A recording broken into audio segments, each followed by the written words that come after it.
We have some breaking news coming in right now. We need to tell you about a fire at a historic downtown building in Grand Rapids. It's all happening at the Harris Building. That's in the 100 block of South Division. They have been doing some major renovation work at that building. We told you about it last spring right here on Daybreak. We've had a crew out there since we first heard about it about 2 o'clock this morning, and that's where Amanda Jarrett joins us right now. So what are you seeing there now, Amanda?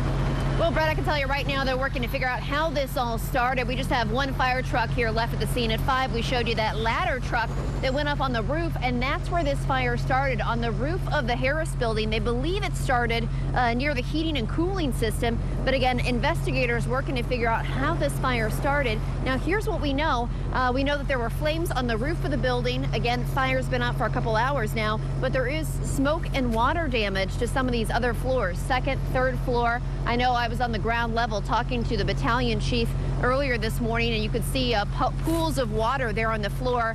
And you may remember this building as an art prize venue. It was a venue in 2013. It got a lot of attention, and again, a lot of attention in 2013 as these renovations started taking place here. This building's been here since 1892. It was a huge hot spot for parties back in the day in Grand Rapids.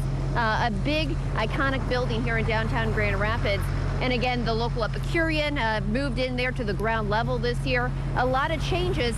And you may remember when we talked to them back in the fall here on Daybreak, they were talking about working to get some former art prize pieces to host here inside this building. No word what they were able to get, if anything, but we do know there's a lot of artwork inside this building. I talked to the battalion chief about that.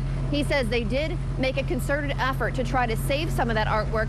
Keep in mind, again, you were talking about water, smoke damage, that kind of thing, but he even pointed to a pool of water on the floor and said, see, there's a painting just beyond there. We kept that in mind when we were in here working on this building because there's a lot of artwork. We don't know about art prize pieces. We know they were working to get some art prize pieces. We're hoping to talk to somebody with the building here this morning if they show up here on scene. But again, right now, just fire crews here still working to figure out how this fire started at the Harris Building. We're live in downtown Grand Rapids. Amanda Jarrett, 24 Hour News 8.